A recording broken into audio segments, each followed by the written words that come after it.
I think we can just start the presentation. Later on people will join.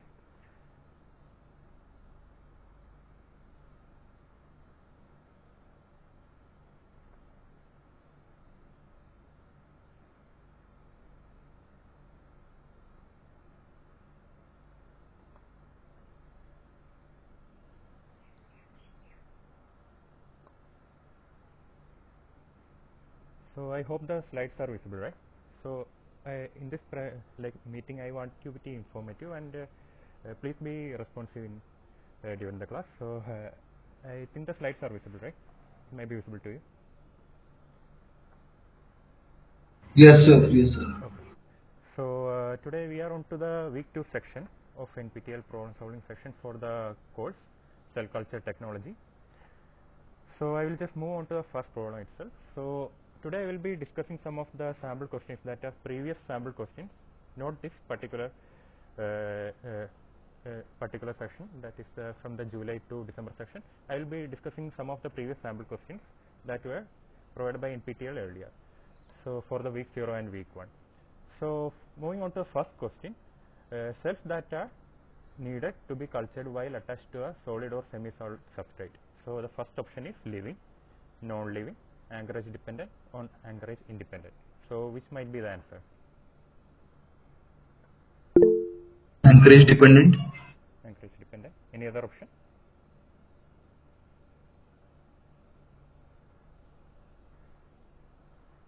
Yeah. So the answer to the question is anchorage dependent. So basically I will give some definition, that is comparison between anchorage dependent as well as anchorage independent cell. So if you look into the anchorage dependent cell, these are cells that require attachment to surface or substrate for cell growth as well as proliferation. So basically if we culturing a cell line, right, so we are basically providing a particular plate which contains a culture plate which contains an extracellular matrix, right, and this extracellular matrix is required for culturing anchorage dependent cell, because this anchorage dependent cell consists of several receptors that are present at the cell surface that binds to this particular extracellular matrix and attaches to it, and only then, once attachment is complete, can regulate some cell signaling cascades which includes like cell proliferation, cell migration, etc. Only in the presence of this particular extracellular matrix the cells can undergo this particular type of phenomenon. So if you look into growth, you can see that it requires this particular extracellular matrix, and also the cell might be flattened in morphology because the cells are actually attached to a extracellular matrix, right? It is not suspended within that culture media, so it exhibits a flat morphology along the culture plate within above the extracellular matrix that we have provided. And earlier on, the cells actually consist of, as I said, the certain receptors that are present at the cell surface, right? Example including integrins. These integrins actually interact with within this extracellular matrix and promote this cell adhesion.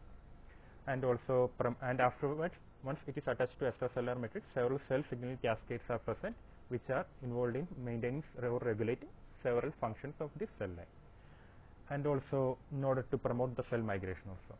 In case of and some of the examples of anchorage dependent cells include nervous cells like neurons and etc. if you are culturing those kind of cells, hepatocytes, etc.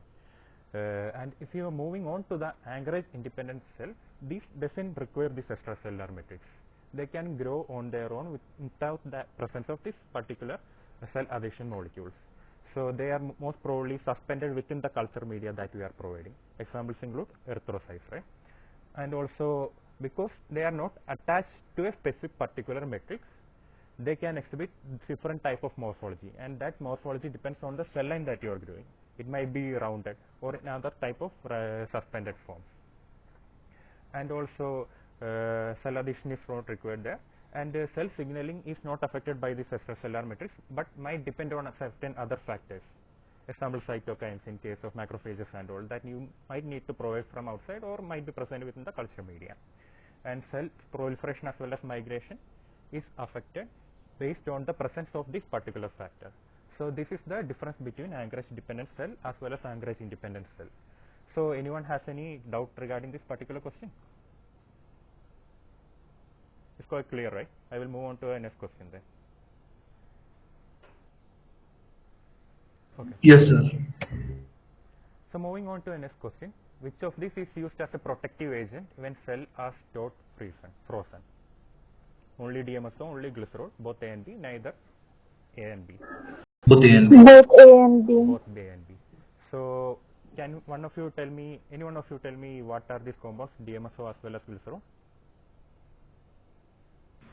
Anti-crystallizing agents. Anti-crystallizing agent, or most probably a cryopreservant, right? Cryopreservative. Yes, Yes. cryopreservant, right? So DMSO is also called as dimethyl sulfoxide, right? Glycerol is a particular alcohol, basically, in this case. So both A and B is the answer. So basically these are cryoprotectants, and they are basically, if you are like, suppose that you have a particular embryonic cell with you, embryo cell with you, you need to maintain that viability of the embryonic cell for a long time. You cannot keep it at normal room temperature or any other 4 degree or anything like that, -20. You cannot do that basically. What we need to do is that we need to store it at a low temperature, below -136 degrees Celsius or 130 degrees Celsius, whatever it is. So we need to store that in low temperature, and this particular, so in order to maintain the viability of the cell for longer time. So afterwards, whenever you need to reuse the culture, you need not make any particular mutant, or you need not take any embryonic cell from any other organization. You have that particular embryonic cell or that particular mutant with you, right? So you just take it out, you just revive it out, and then do the culture process over and over again. So that's why this process is called as cryopreservation. So in case of cryopreservation, what we need to look into the fact is that if you are just storing the culture entirely on its own in low temperature, then chances are that the cells within the cell, ice crystal starts to form. So when this ice crystal starts to form, the cell started to shear off, or it becomes to lyse from the inside, because the water is present within the cell, right? This water gets frozen because you are basically storing it at low temperature. So it gets frozen, then it starts to lyse out. So in this case, what you need to add is something called as a cryoprotectant. And what this does is that it prevents the formation of ice crystal, because it disorders the water hydrogen bond that is present within there. The water is actually getting crystallized, right? So if you are somehow interrupting the hydrogen bond formation within the water, then you can prevent this ice crystal formation. That's what this cryoprotectant does. So when you are adding this cryoprotectant, the ice crystal formation is stopped there. So it can be limited up to a particular extent, but not completely. Some of the cell might die off, but you can preserve it for a long time up to the point where the viability of the cell can be increased. So basically, it limits the damage to biological tissues in freezing conditions. And without protection, the cell will rupture due to ice crystal formation and freezing, and your culture will be lost in that particular instance. So we need to add any cryoprotector in this case. So DMSO as well as glycerol work in the same mechanism as I have told you earlier, and it inhibits the ice crystal formation there. Other type of cryoprotectants that are commonly used include ethylene glycol as well as propylene glycol. These are basically alcohols. So I hope this answer is clear, right? Any doubt regarding this? No. Okay, I will move on to the next question then.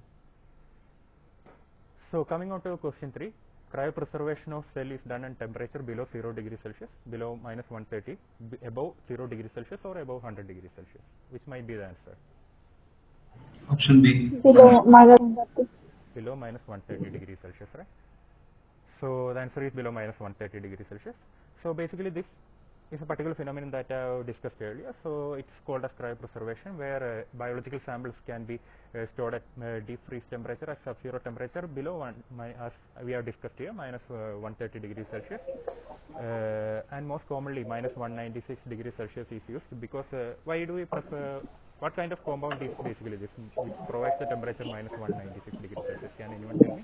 Liquid nitrogen. Liquid nitrogen. Basically, we are storing that in liquid nitrogen because the samples are instantly crystallized there, so that it can be later be transformed into -80, whatever is necessary. So at low temperature, the biological activity of cells stop and cell dies, because if the biological activity keep on going, then the cell becomes inviable up to a point of time. If we are stopping the biological activity, we are causing the cell to be at that particular state, and the cell actually survives. Sorry, there is a mistake there. Cell actually preserved there. So cryopreservation actually helps the cell to survive freezing as well as thawing, and also to extend the length of the or the lifetime of that particular mutant or the embryo or any other culture that you are particularly storing. So the ice crystal formation inside the cell can break the membrane. In that case, in order to prevent that, we are using cryopreservants like alcohols like ethylene glycol, propylene glycol, as well as glycerol, and also other substances like a DMSO or dimethyl sulfoxide. Right? So I think this answer is clear. So I will move on to the next question. Liquid nitrogen we can store at minus 80 degrees, right? Yeah, liquid nitrogen you directly you can store, or for some samples you can actually add glycerol, right? 30% or 15% culture you can store, and then you can store in minus 80 degrees Celsius for some sample. But And most of the most of the liquid sterile where I can store? Yeah, because in minus 196 degrees Celsius, right, we are storing it along with some cryoprotectants. So it will be stored in that particular temperature in liquid nitrogen. Most of the sterile liquid where we can store? Hello, could you please explain? Sterile liquid where we can store sterile liquid? Sterile liquid. Yes. Okay, sterile liquid. I need to check into that because I don't know the particular answer to that question. Basically, sterile. Hello. Sterile. Hello. I actually don't know the particular answer to that question. Sterile liquid, you actually asked, right? Yes. Yes. Okay, I think in case of media, if you are considering any case of media, right, sterile liquid or anything like that, you are telling. Yeah.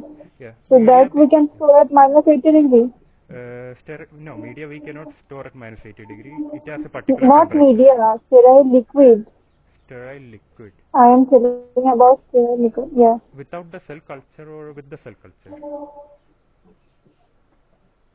With the cell culture? Sorry, without the cell culture, Without cell culture, you can store it minus 196 degree, but it's not that mandatory. You can store in minus 80 also. And for some media, you can store at 4 degrees Celsius or minus 20 degrees Celsius. It depends, because when you are buying a media, right, it has a specific temperature you have to keep it, because the components might be sensitive to temperature and all. Okay. So I had a doubt that if sudden decrease in this temperature will not put cells in shock. Yeah, in order to prevent that, cryopreservants are added, but much of the cells won't get survived, but majority of the cell will get survived, because in low temperature, right, because you are giving it a shock, right, so because of the presence of the cryopreservant, you can extend that particular limit without the actual number of cells getting affected or not, but some of the cell will die off, that we cannot prevent basically. Sir, if we are storing any plasma in minus 80, Yeah. We add IPA in the tub, Okay. which actually reduces temperature degree by degree. Okay. So is there anything added in the cell culture which decreases the temperature slowly, or how? Okay, so I actually don't know the right answer to that question currently, so can I just check it out and then mention it to you basically? Okay, sir. Okay, thank you. So any other doubt? Okay, so I will just move on to the next question, right? So this question 4. So aseptic techniques are required to prevent contamination in cell culture, or to ensure contamination of cell culture, to ensure non-sterility of cell culture, or to prevent only fungal attacks. So which might be answer? To prevent contamination in cell culture. Prevent contamination of cell culture, right? So basically when you are doing a cell culture, okay, yeah, to prevent the contamination of cell culture, thank you for that. So basically when you are growing a cell culture, right, you have to keep in mind that you have to maintain the sterile conditions there, because the cell culture, if you are growing it in particular media, chances are that the contamination will be much higher if you are not doing it properly in a sterile area and all. So basically there are several microorganisms like bacteria, fungi and viruses. They can easily contaminate the cell culture. So in order to prevent that, you need to, whenever you are working in a research lab, you need to follow these aseptic techniques, especially in case of cell culture or any type of culture of any microorganism. So basically the media that you are providing, the other supplies, any kinds of reagents or anything, etc., these need to be in a sterile environment. to prevent any prior contamination. So basically, if you are using a laboratory, if you have seen any laboratory for a cell culture or so, you can see that for a cell culture there is a particular room there. Inside the room there will be laminar airflow, hood will be there, -20 will be there, microscopes will be there, any other sophisticated instrument that needs to be carried out. So in order to carry out your particular experiment will always be present there, and that particular room is always dedicated to a cell culture, because if you are doing any other experiment that might lead to chance of contamination, then it will spread repeatedly, and then you need to do a decontamination process and all. That will be a burden to you and also your research work also. So in order to prevent that, you need to follow several aseptic techniques in that case. So some of these aseptic techniques include, like as I said, sterile work area, because you have to have a dedicated room which is like properly fumigated. There should be proper ventilation and all. There should be a hood that is properly decontaminated and all. So this all leads to a particular aseptic condition there. And also you need to look into your good personal hygiene also, because you need to wash your hands properly before entering the cell culture, as well as you need to wipe the hand with the ethanol, so that you can decontaminate yourself when you are testing, or you have to also put a particular gloves or any type of gloves before you are doing that particular cell culture and all. And also the media needs to be sterilized. It can be UV sterilized, it can be autoclaved, and that particular technique also depends on the media also. Some of the media might be temperature labile, it will be degraded in the temperature, so you cannot do any autoclaving in that case. Some of them might be sensitive to UV radiation and all.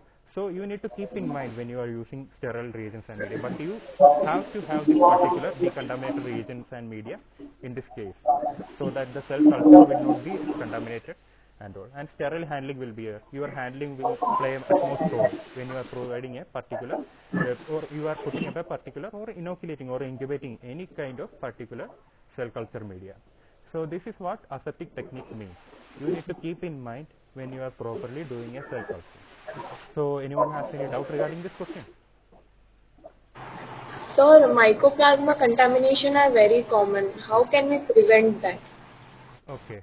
So mycoplasma contamination, you need to have basically you need to have this to follow this aseptic techniques at most. It's a prerequisite basically. And also when you are doing a cell culture, when you are entering into, if you are properly contaminated, then you need to decontaminate the culture area that you are doing, especially for formaldehyde decontamination or fumigation you are doing. So these are particular conditions that you need to do. And also you need to wipe the hood that you are culturing, right, with ethanol and all. You need to do a proper UV sterilization, because the hood in there have a UV sterilization, right? And you need to also keep in mind that the airflow within the hood is proper or not. And also the entire cell culture room needs to be decontaminated, and that all depends on how you are doing the aseptic techniques and all. So yes, I hope the answer is clear, right? Yes, sir. Any other doubt?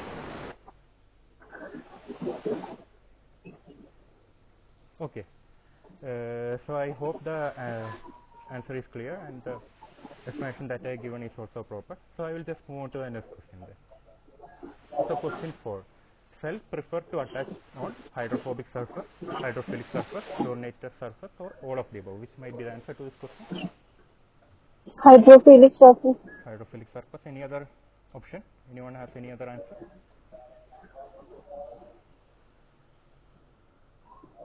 Okay. So the answer is hydrophilic surface. So basically, if I provide a proper explanation to this answer, then mammalian cells has a preference, like it prefer hydrophilic surface over hydrophobic or super hydrophilic surface, or this particular option, fluorinated surface, in order to adhere and to grow. Why? Because if you look into a cell, the cell actually attached to extracellular matrix, in this case a hydrophilic surface, because of the presence of receptors that are present the cell surface, right? Examples include integrins.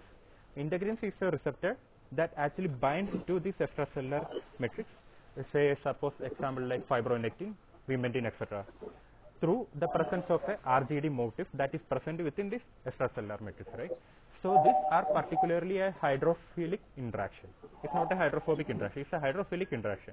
And this particular receptor surface interaction is hydrophilic in nature.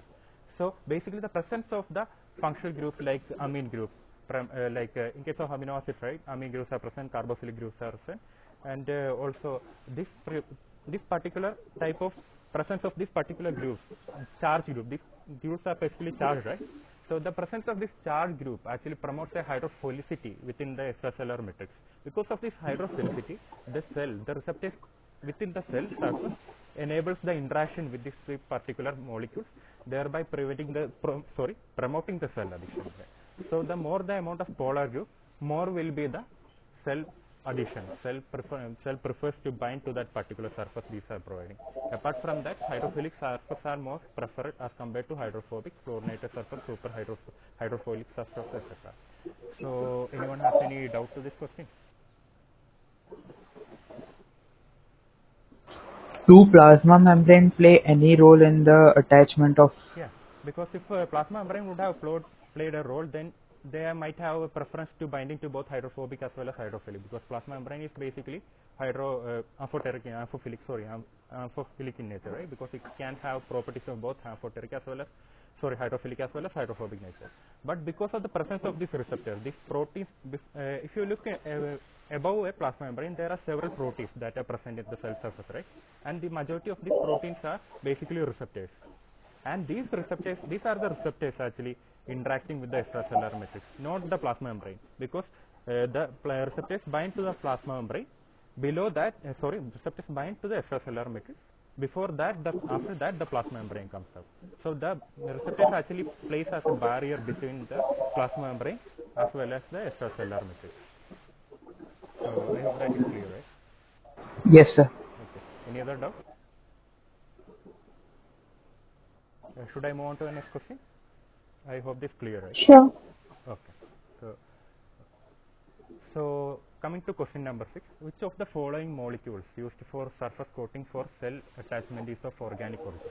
Aminosaline, poly-L-ornithine, poly-D-lysine, or collagen? Which might be the answer?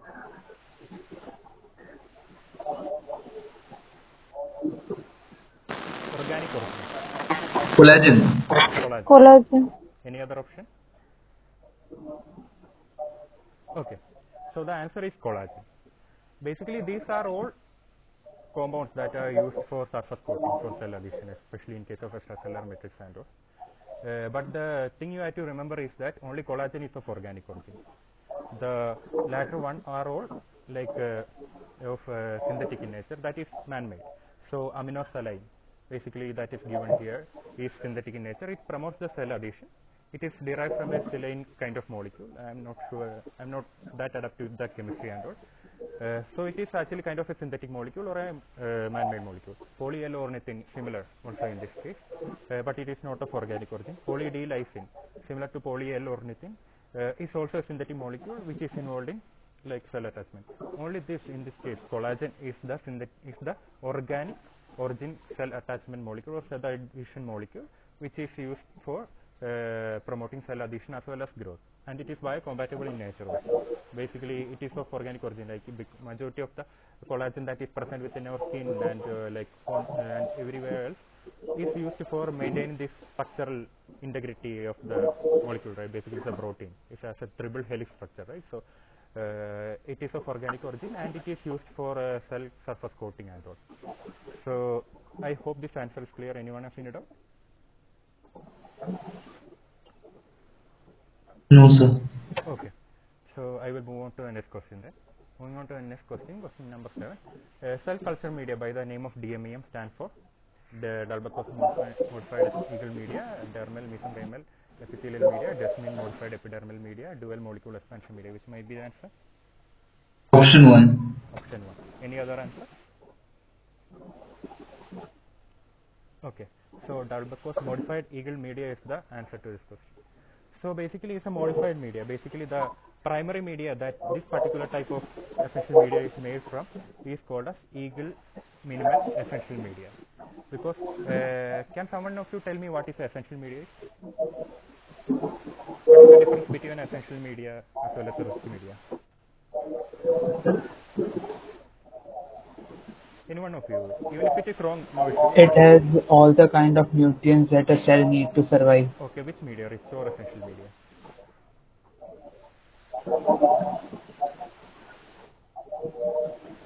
can we consider nutrient broth as an essential media? Yeah, nutrient broth is an essential media, but it depends on the components that you are using, right? So basically, rich media is a media type of media which contains all the substances, each and everything that a organism needs to grow. So more than what it needs to grow. Essential media is a type of media which only consists of a specific type of it is defined actually. It consists of a specific composition of the nutrients that is required to grow. So some of the components that are present in rich media might not be present in essential media and all. So it consists of only those components basically. It's kind of a defined media and all. So basically, this particular Dalbecos modified eagle media is originally from eagle's minimal essential media. So it consists of several amino acids, vitamins, glucose, and all that needs to be provided for a particular cell culture. But in this case, in case of DMEM media, this higher glucose level of glucose is much higher as compared to as a eagle minimal essential media. And also it also consists of other substances like sodium pyruvate and fetal bovine serum, and it is used for culturing the cell types like fibroblast, neurons, glial cell, and HeLa cell lines or HEK293 cell lines. These are established cell lines, and this is a particular media that is used in each and every research lab. So can someone of you tell me why sodium pyruvate is used here? It's just to get a clarity of that. Why would someone use a sodium pyruvate in this case? What would be essential? Because each and every component of a cell culture media would have a particular role, right? Without any particular role, we wouldn't be probably adding that into the culture media. So any one of you know why sodium pyruvate is used here? Glucose is used for providing the energy. Amino acid and vitamins, that is also have the correlate.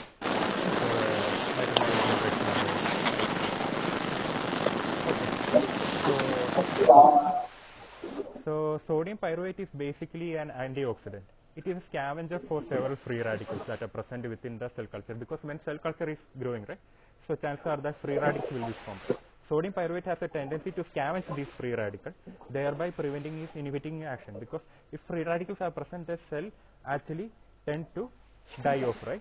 So we probably don't want that. We want a proper culture there. So sodium pyruvate has a tendency to prevent that particular free radical accumulation. Fetal bovine serum contains growth factors and all, as we have discussed, hormones, growth factors that are essential for cell culture and all. So that's why that's what DMEM stands for. It's modified from eagle's minimum essential media. It's also called Dalbecos modified eagle media. So I hope this is clear. Anyone has any doubt? No, sir. Okay. So I will move on to the next question then. So phenol red is an indicator that is used in temperature indication, pH indication, osmolality indication, freezing point depression indication. Which might be the answer? pH indicator. pH. Any other response? Okay. So the answer to the question is right. You are right. pH indication. So basically, this is the structure of a phenol red. It can oxidate between different protonated forms and all. That gives. That's why it's used as a pH indicator. Basically, it has the ability to change color whenever it changes the particular state, right? Protonated, deprotonated state. It has the ability to change its color, and so it can determine whether the culture media is in acidic nature or whether it's alkaline nature or whether it's in a neutral nature. The pH actually fluctuates between that range. That's why protonation happens there. So that's why it's used as a pH indicator there. And this is a red crystalline solid, and it's soluble in water and ethanol. You can easily solubilize that in your culture media and then put up the culture and see what's happening to the pH within that particular culture media once the cell starts to grow, right? So at different pH, right, at pH 8, it shows an orange red. That's a normal indication that it will show phenol red as will show, and it exists as Switter ionic form. Can someone, any one of you, tell me what is a Switter ionic? What's the Switter? Zero ionic charge, neither plus nor minus. Neither plus nor minus. It has a both positive as well as negative charge, but the total charge of that particular molecule within that particular molecule adds up to be 0. It has a charge, innate charge there, but there are equal number of positive as well as negative charge there. That's why the total charge of that particular molecule tends up to be 0. So at that particular pH, at this particular pH is 0.8, it acts as a Switter ion. So that what is this particular pH called as? A particular term is called used to describe this particular pH where a Switter ionic forms are seen. Any one of you know the answer? Pardon. Yeah.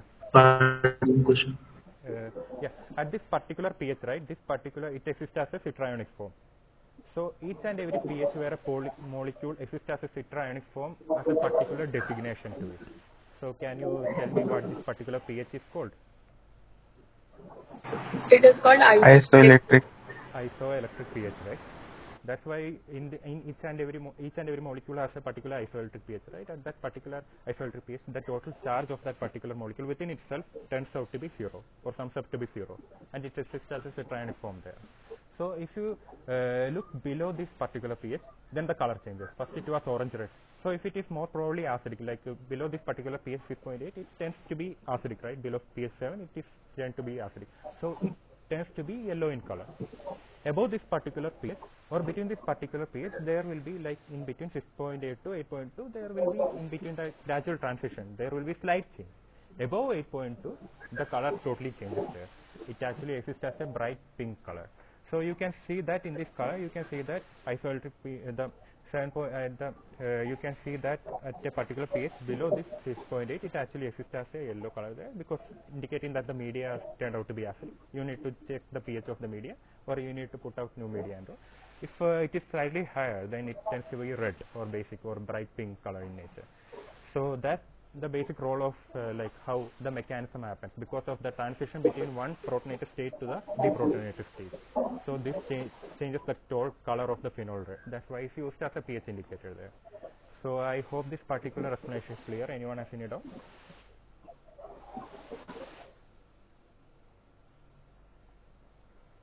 Okay, so I think I will move on to the next question then. So question number 9. We have discussed this last week. If some of you might have joined last week, then which of these cell culture media is carbon dioxide independent? DMEM, MTESR, L15 or NB active 4? It's my L15. L15. Any other option? Yeah. So L15 is the answer to this question.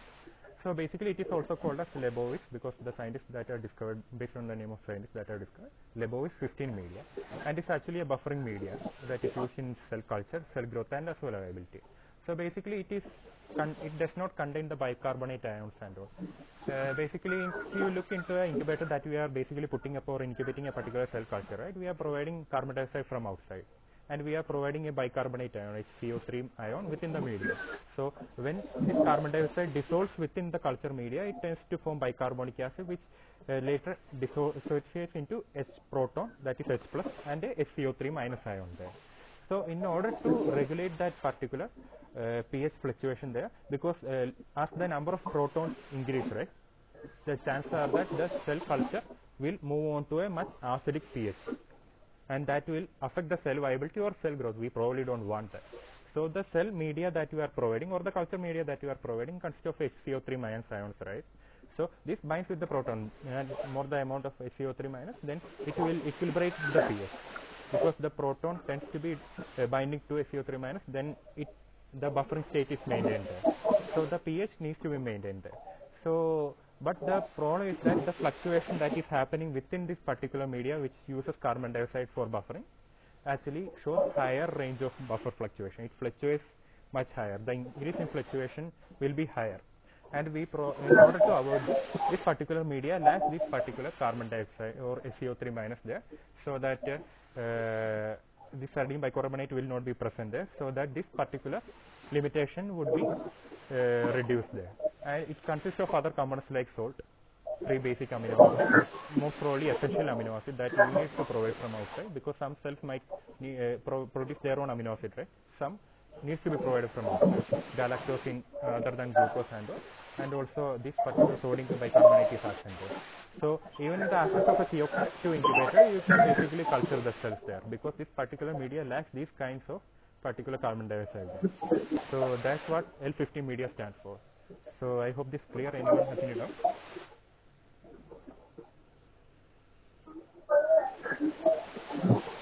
Okay, so I will just move on to the next question. fetal bovine serum or FBS is extracted from fetal cow. Which of the following statement is proved about FBS? It contains cell, it contains fibrin, it contains growth factor, it contains growth factors. Is my answer? It contains growth factor. It contains growth factor. Any other option? Contains growth factor. Yes, contains growth factor. Any other? Yeah, I think everyone is okay with option 4, so I will also stick to that. So answer is it contains growth factor. So basically fetal bovine serum is actually is derived from the blood of bovine fetus. Basically ethical issues are also there regarding this, because it's an inhuman treatment regarding the how the fetal bovine serum is actually extracted from this fetus and all, and they are basically slaughtered out, and or basically we use a cardiac puncture. We use the puncture the heart, so that because the heart contains much of the blood, right? So once the cardiac puncture happens, lots of blood can be taken out of the body of the organism time to time, so that you can get much amount of blood without actually it getting coagulated.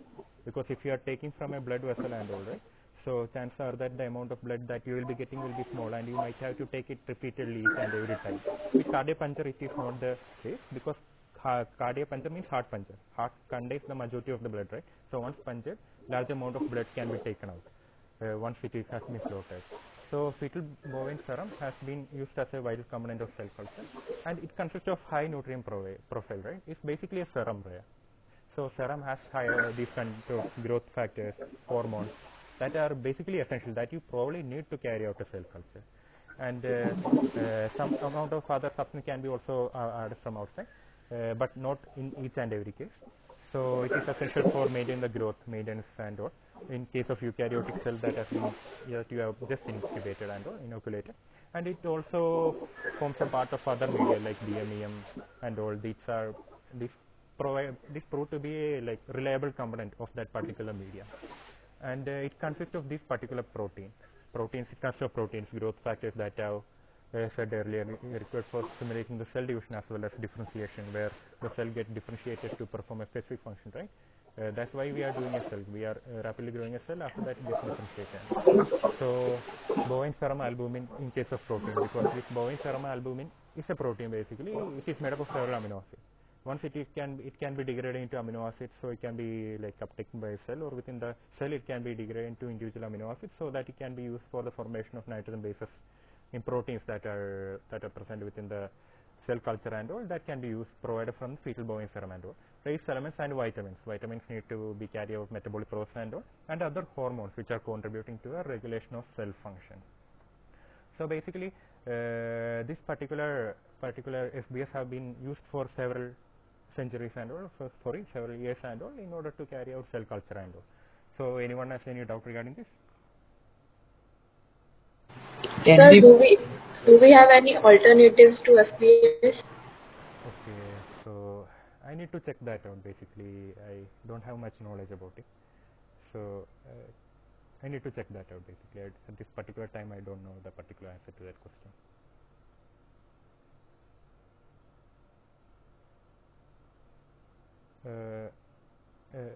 Anyone has any other doubt?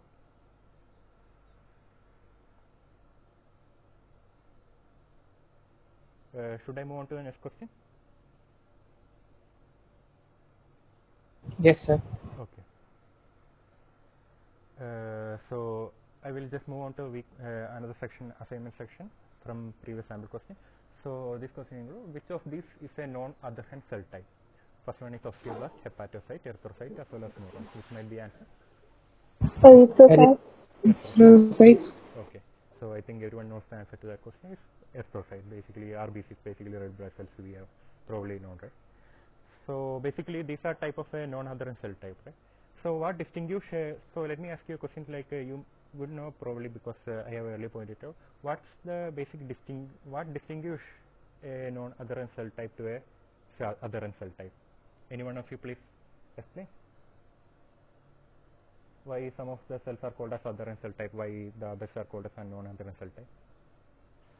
Adherent cell secrete collagen protein which help in adherence to the container of the vessel. Container, any other specific surface is present there between the container and the cell that you are using? Whether we are providing any particular surface to the cell culture, then we are putting it over the cell culture over it, inoculating it over it, anything like that? T-flash? No, any other? What is an ECM? What is an extracellular matrix? Any one of you, like even if it is wrong, no issue, you can just point it out. What is an extracellular matrix or an ECM? Okay, so the presence of whether this extracellular matrix is required for growth of this particular cell type is needed or not, that's what distinguishes the adherent cell from the non-adherent cell, right? The adherent cells require the presence of this extracellular matrix, right, for their growth and proliferation or cell migration, any other type of function. But the non-adherent cell type does not require the presence of this extracellular matrix there. So that's what distinguishes the adherent cell as well as non-adherent cell. And the adherent cell remains within the confined to that particular extracellular matrix, right? Without it, it cannot grow. But non-adherent cell remains within the suspension, within the cell culture suspension that you are providing, because it does not require this type of extracellular matrix for its growth and proliferation. So that's the basic difference between adherent as well as a non-adherent cell type. And in this case, erythrocyte is a non-adherent cell type. It doesn't require any type of this particular extracellular matrix, right? So it is present within the blood vessels. It has to move from one part of the body to the other. It has to carry oxygen and carbon dioxide. So if extracellular matrix is there, it will be adhered to a particular position itself. Because of the absence of this extracellular matrix, it has a tendency to move from one point of the body to the other point. That's what the essential difference is there, right? And can you also give any other type of example of non-adherent cell type other than RBC or erythrocyte? Any one of you? Other than RBC, erythrocyte, any other type of cells that are non-adherent in nature? Lymphocytes. Lymphocytes are there. Any other answer?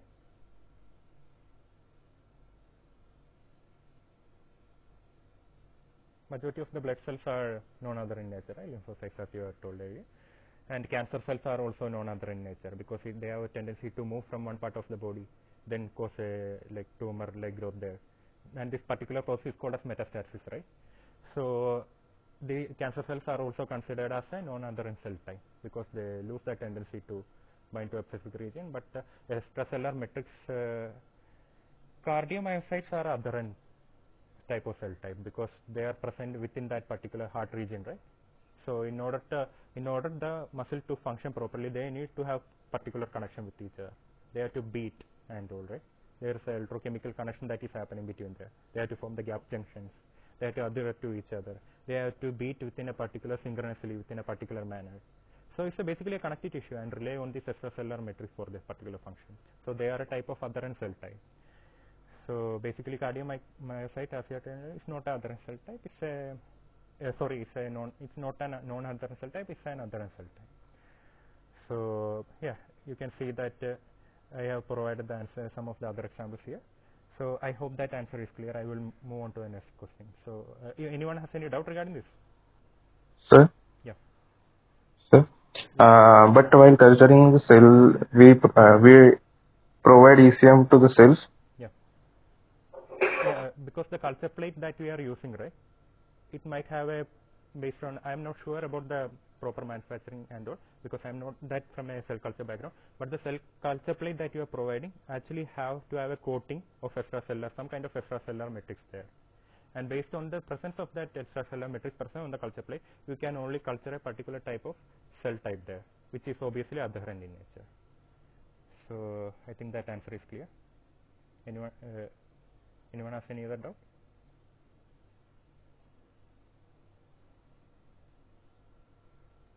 Okay, then I will just move on to the next question then. So moving on to question number 12. So this you might know week 1 section, right? So this is a problem answer. So dash implies that the specialized properties of the cell are lost irreversibly. Differentiation, selection, de-adaptation, de-differentiation. De-differentiation. De-differentiation is one option. Any other option? 4 is there. Yeah. So the answer is de-differentiation. Can it be de-adaptation?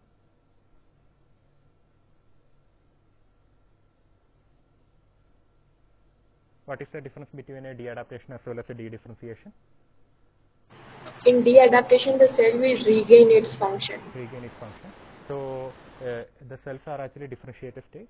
Then it becomes into undifferentiated state. But if you are providing certain cues or any kind of signals from the outside, so that it can regain the previous function or the specialized function that it is having, then it's probably called as a de-adaptation, right? And it have this particular like it actually can transit back, right? So in case of de-differentiation, it's an actually irreversible loss. It cannot be reverted back. So there's a distinction between a de-adaptation as well as a de-differentiation when you have to note in this case. So this is the probably a specific diagram. So in order to, for your clear, I will just say, so a particular de-differentiated cell or a somatic or any kind of stem cell can differentiate in the presence of particular signals and or presence of particular receptor, any kind of receptor protein interaction or any kind receptor Q interaction. It can differentiate to form a particular cell type, right? That can carry out a specific function. So afterwards, in the presence of any other kind of signal, it can actually de-differentiate. It can lose this particular function. Later coming back into where this particular differentiated state cannot divide, right? So when it is de-differentiating, it can undergo division. It can undergo cell cycle. It can undergo cell death, or it can redifferentiate back into a particular. And it can also regain this particular de-differentiated state. Can also undergo a process called as redifferentiation or transdifferentiation to regain a particular specialized function. If it is regaining the particular specialized function that is previously had, then this particular stage is in de-adapted stage. If it is not regaining the specialized function that is previously had, but it is gaining a new specialized function, then it is called as a de-differentiation stage. So I hope that particular response is clear. Anyone has any doubt regarding this?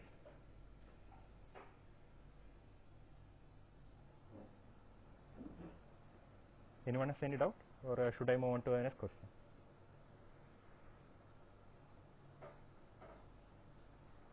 Okay, so I think I will move on to the next question. I think it's quite clear. It's basically. So answer to this question basically, DNA replication occurs under which phase of the cell cycle? G0 phase, G1 phase, S phase, or M phase? Which might be the answer? DNA replication. Okay. Yeah, option 3 is there. S phase is there. Any other option? Anyone have any doubt regarding this? It's basic. Basically, it's one of the basic questions. Basically. Yeah. So the answer to this question is synthesis phase or S phase. So I will just show a diagram here. So this is the whole cell cycle or cell division phase that happens with an organism, right? Considering any kind of bacteria or any type you understand, like this is the basic cell division phase, right?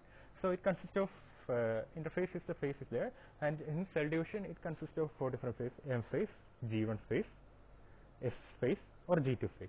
So M phase is also is the phase where cell division happens, right? It consists of 5 different phases: prophase, metaphase, anaphase, telophase, cytokinesis, etc., right?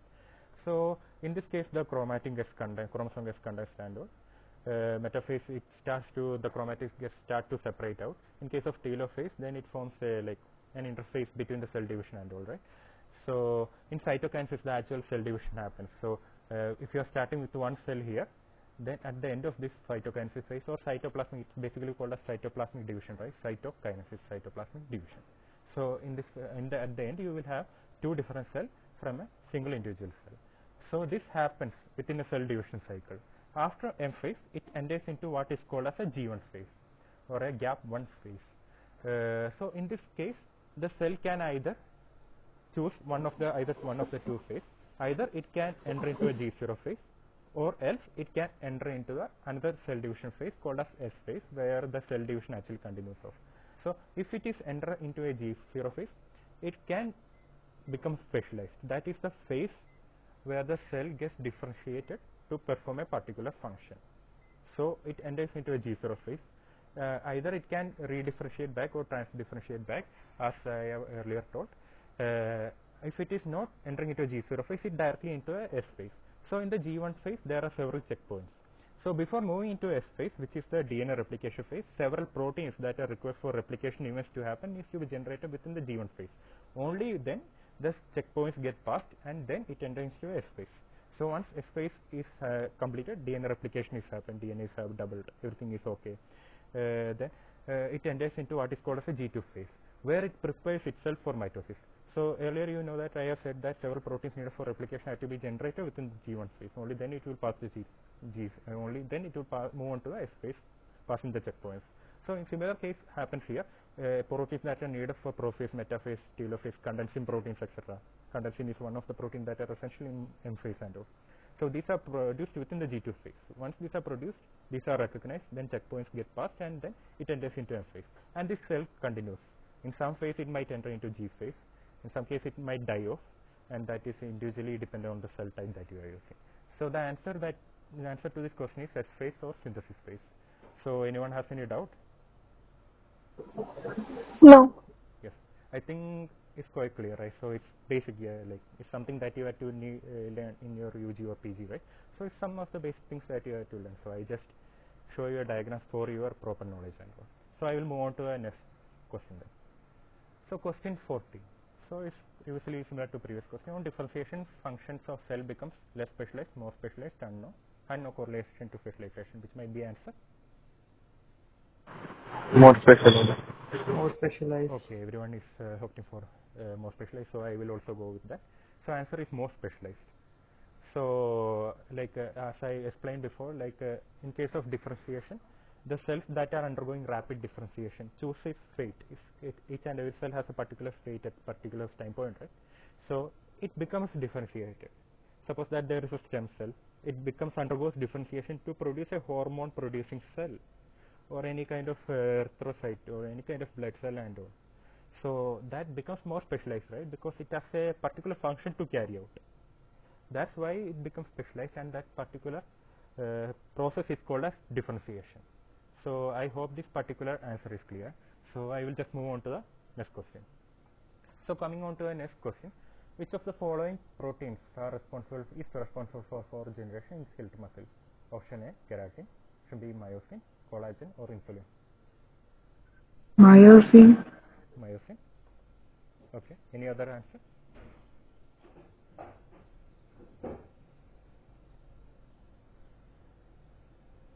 Okay. So the answer to that question is myosin basically. So I am just showing the structure of the filament, right? It cannot be collagen basically. In case of muscles, like in order to maintain the structural collagen, the skin and all, they have this collagen and all, but for maintaining the fourth generation, collagen is not required. For maintaining the fourth generation, two different proteins, actin as well as myosin is required. And this is a particular muscle element, right? Primary muscle element is called as a myofibril, right? So if you look into a microscopic view or a high scale, high resolution microscopic view, you can see different fibers that are present within this microfibril ring, right? One is the myosin, which is a thick filament, and one is the actin, right, which is thin filament, because when you are staining and all, the myosin might look much darker as compared to the actin, which is much lighter in nature. So basically the myosin along with the actin and the proteins that are present, that are forming this particular myosin as well as actin molecule, actually interact with each other, right? So whenever there is a signal cue that the muscle fiber needs to contract or relax, there are certain levels of or steps of ATP hydrolysis that is happening there. When ATP hydrolysis happens, the myosin, these bulges that are present at the surface of myosin, right, tends to bind with the actin filament upon ATP hydrolysis and all. And when this subsequent step take place, when ATP hydrolysis take place, then the myosin actually pulls this, and when it is bound to the globular actin, and globular actin is one of the subunits of actin molecule, then it pulls the actin towards each other. So the muscles tend to get contracted, and when ATP dehydrolysis happens, the myosin get released, or it might be a vice versa. I might have made a mistake in that explanation.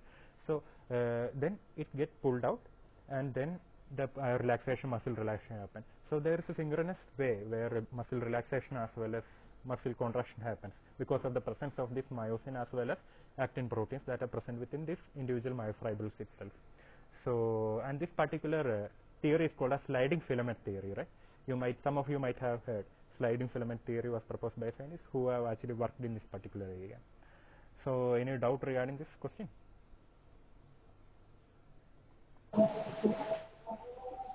Yeah, when muscle tear happens, when basically the connection is lost there, right? So basically there is no particular movement that is happening at that particular muscle, at that particular place where that tear happened.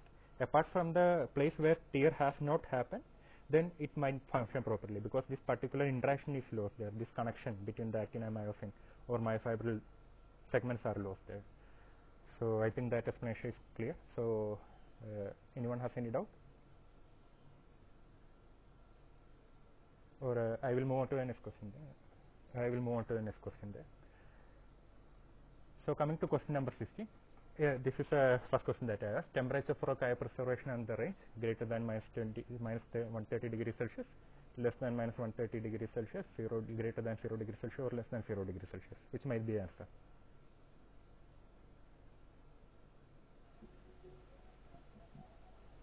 Greater than minus 130 degrees.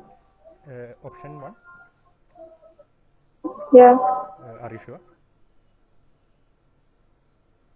Whether it is less than minus So 130. option 2. Option 2. Sir.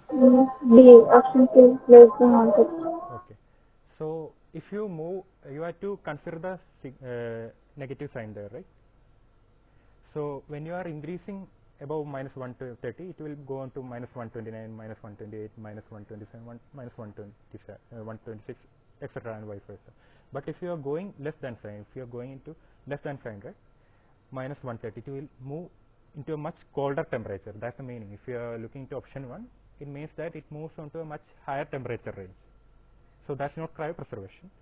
But if you look into option 2, then you can see that it's moving into a much colder temperature range, right?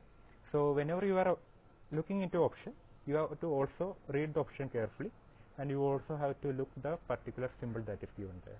So the answer to this question is less than minus 130 degrees Celsius. Can go up to minus 196 degrees Celsius, especially in case of liquid nitrogen and all. So I hope this question is clear. Anyone has any doubt? And I think the response was also clear. So anyone has any doubt, or should I move on to next question?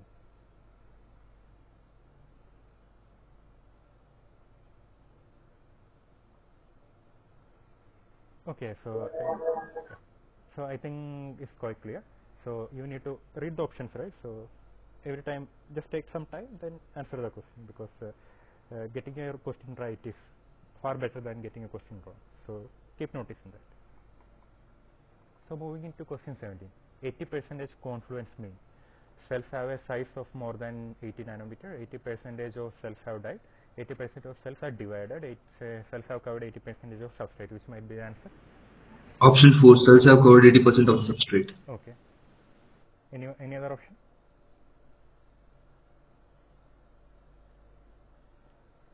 Yeah, I will also agree with that. Cells have covered 80% of substrate. So can someone, any of you tell me what confluence means? What is the term confluence means?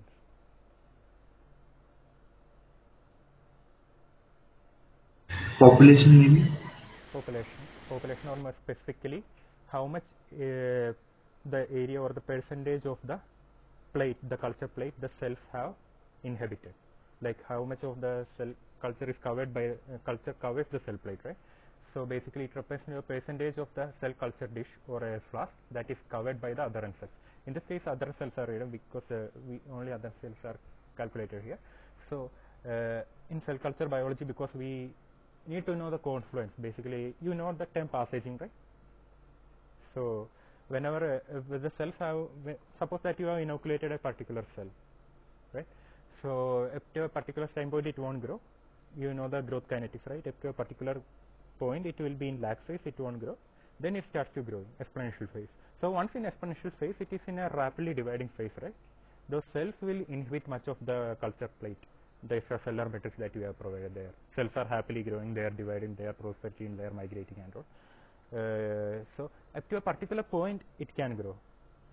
What happens when you are doing is that when you are providing a confined culture media, right, it can grow exponentially up to a particular level. Then it becomes stationary. Then there is no growth, because the cells are growth up to a particular limited space there.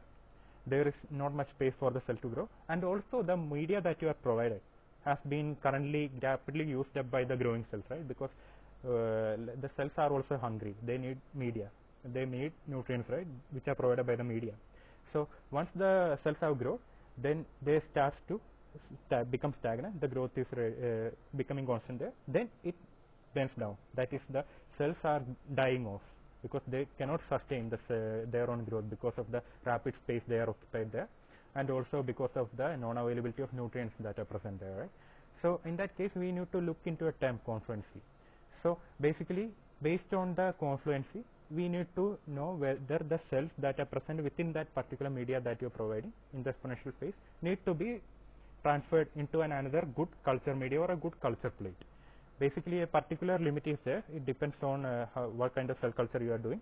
So if you look into 0% confluence, if the percentage of cells, right, 0% confluence, that there are no cells that are present there. 100% confluence means that the cells are entirely covering the culture plate, there is no chance of further growth there. In between this particular stage, about 50%, 70%, etc.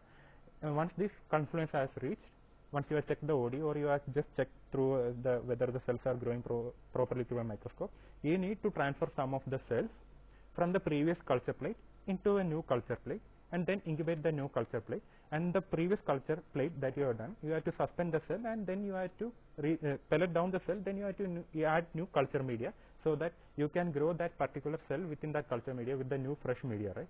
So once you have a single culture plate, now you have two. So that's called as passaging. Then passaging needs to be done properly because it depends on it is a prerequisite for making the cell viability as well as growth. So low clones, so about high clone, in between this range you have to use 30 to 80% confluency range, and that's what confluency means. So anyone has any doubt regarding this? Yeah, because the number of cells, if as the cell divides, then number of cells get increased, right? So when as the number of cells get increased, then they have to occupy some space, right?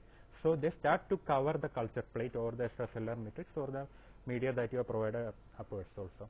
So basically the number of cells, that's what confluency means, right? How much covering is there, how much cells is there basically in the particular culture media that you provide. Okay, 80% of cells have divided. No, 80% of cells have divided, that's a different term basically. That's not confluency. Confluency is the basically how much of the plate has been covered or the percentage of the culture dish that have been covered. Confluency is indirectly related to cell division, but not directly a meaning of confluence, not directly a meaning of division there. It's basically the how much space that have been covered by cell. Division is that's a totally different meaning. So I think that answer is clear. Okay. So anyone has any other doubt? Sir, what about cells in suspension? Cells in suspension, I think basically they take up an OD, the number of OD, right? So in that case also you need to separate out the culture media, right? Confluency is basically based on adherent cells. For cells in suspension, I think a different meaning is there. I actually forgot, I don't recall basically.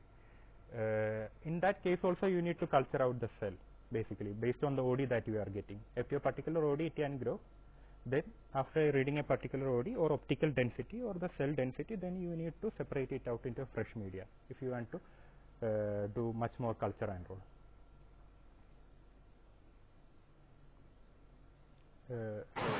Okay, sir. So should I move on to the next question? Okay. So coming on to question number 18, this is question. So the red blood cell are stem cells, adherent cell type, terminally differentiated cell or induced pluripotent stem cell. Terminally differentiated, sir. Any other option? 3 is there. Another option is there.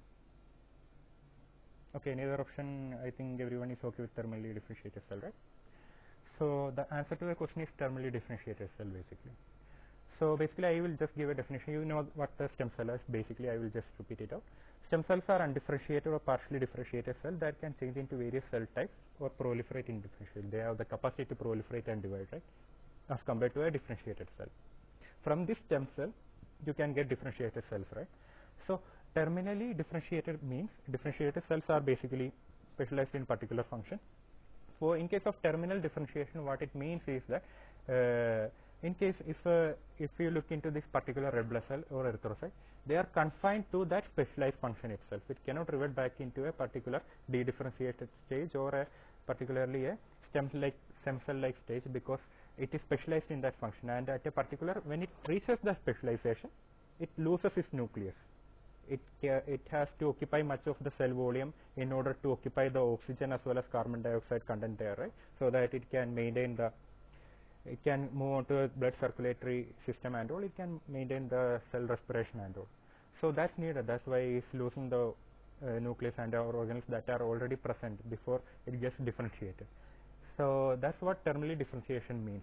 It's a specialized type of differentiation important in tissues like nervous system, muscles, etc., as well as these red blood cells, as it is denoted here, where precursor cell permanently leave the cell cycle and express genes specific to their function. They cannot revert back basically into a undifferentiated stage. And in case of induced pluripotent stem cell, induced pluripotency, you mean that apart from totipotency, which can give rise to like embryonic cell, which can give rise to all type of stem cell, pluripotent stem cells are something that can give rise to cell type, but it is quite limited in nature. If to what kind of cell type it can generate, it is quite limited as compared to totipotent embryonic stem cells and all. So in case of induced pluripotent stem cells, like in case of like if you are taking a skin cell from your body, right? So then you are providing some cues and all, some signaling cues you need to revert back into a undifferentiated stage or, and you are providing something from outside, right? Some environmental cues that are provided from laboratory or any kind of culture and all. So you are basically, it means that you are inducing a pluripotency in the stem cell, so it can behave like an embryonic stem cell like stage, but not completely as that. So that's the difference, like definition of this induced pluripotent stem cell. So the answer to this question is terminally differentiated cells. The red blood cells are terminally differentiated cells. So anyone has any question or doubt regarding this? It's quite clear, right? You know the definition basically. It's a quite basic one. So I will just move on to the next question then. So question number 90. Yeah, this is also a question. Which of the following is used as a protective agent during cryopreservation? EDTA, DMSO, DA, or alcohol? Which might be the answer? Anyone of you? DMSO. DMSO. Any other answer? DMSO. Okay. Can it be alcohol also? Glycerol. Glycerol. Is there any other alcohol?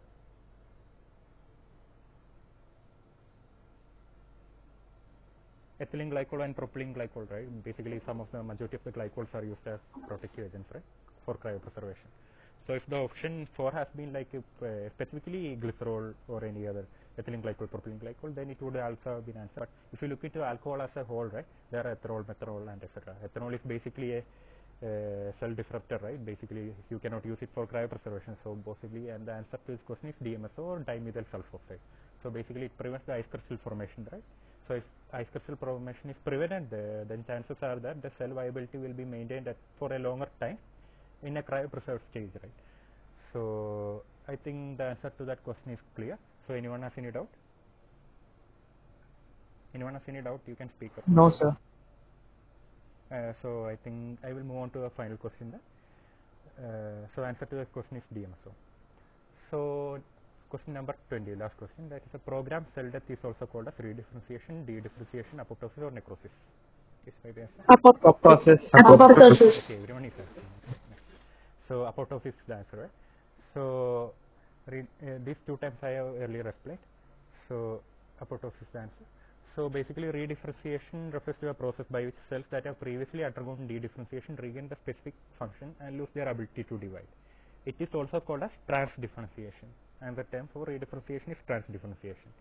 So apoptosis is also called as programmed cell death, because the cell itself has undergone its growth and all. It has lived for a longer period of time. Then it has to undergo its own death, right? So several molecular cues from the outside or within itself actually tells the cell, now it's time for you to go undergo apoptosis or programmed cell death. So in this case, several phenomena like cell shrinkage, nuclear fragmentation, chromatic condensation, DNA fragmentation, and RNA decay take place. And this is something that is happening normal within the cell. It is something that a cell has undergone naturally. So there is nothing wrong with that.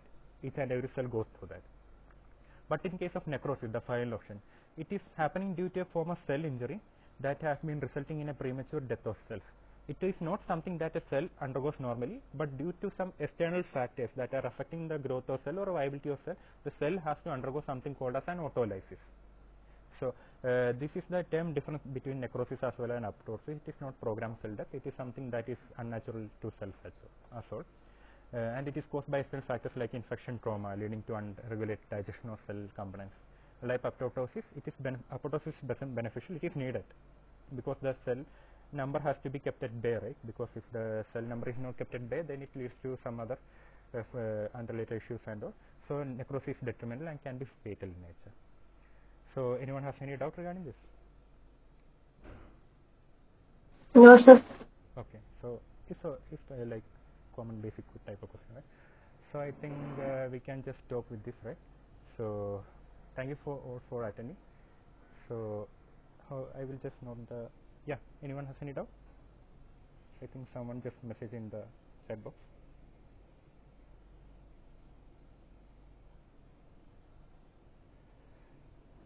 Okay, so I think in the Google Meet section, it just causes apoptosis. Basically, apoptosis is programmed cell death, right? So it is normal process basically. Once the cell has divided, it has performed its role. There is no, and at a certain point of time, it has to die out, because there will also be every time there will be a stage where it has reached where it cannot perform a specific function. So at that particular stage, apoptosis is kind of a regulatory mechanism where it needs to undergo cell death, programmed cell death. So under these circumstances, basically it has gone under apoptosis, or whether any faulty mechanism that has happened within, like in case of cancer cells, right? So in some cases, what happens is that if a cell knows that the normally growing dividing cell has a tendency to become cancerous, then it will detect that particular phenomenon, then it will promote that particular cell to go on apoptosis, because you cannot enter into this cancer stage, you have to divide or grow like a normal cell. Then that also is a different factor. Some other factors might not be there, but these are some of the prominent factors that might lead to apoptosis. So I think that's clear.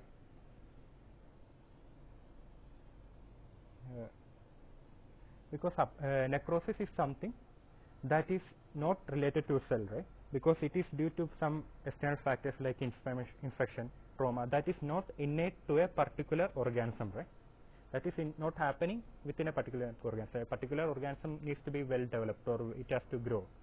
And if it is infection or trauma, it is due to some external factors that might not have happened to a cell at that particular stage, and that has been in an unregulated manner actually. So that's the basically difference. Necrosis actually happens because of this particular external factors that leads to cell death. Apoptosis is a regulated manner, or a regulated process that causes the cell death. That's why it's called as programmed. Necrosis is not programmed. It just happened because of some external factors that are hampered within the cell division and growth. Okay. So I think someone has because apoptosis can be of two types. I think, like I actually don't recall. It can be due to some external factors, or it can be due to some internal factors also. So there are different receptor interactions that are promoting this kind of apoptosis syndrome. So the interaction is actually quite complex actually, basically.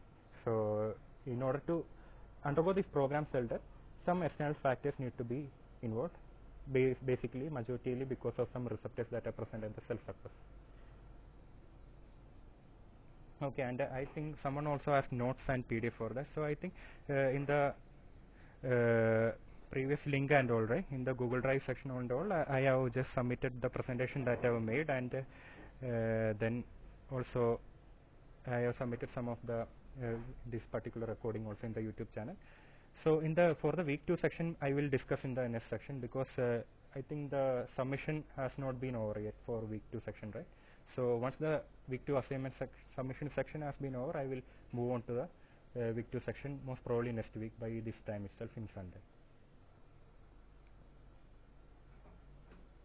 So I think we will just wind up the section drive, right? So anyone has any doubt regarding this, you can just ask in the next section also, no issue. So thank you very much.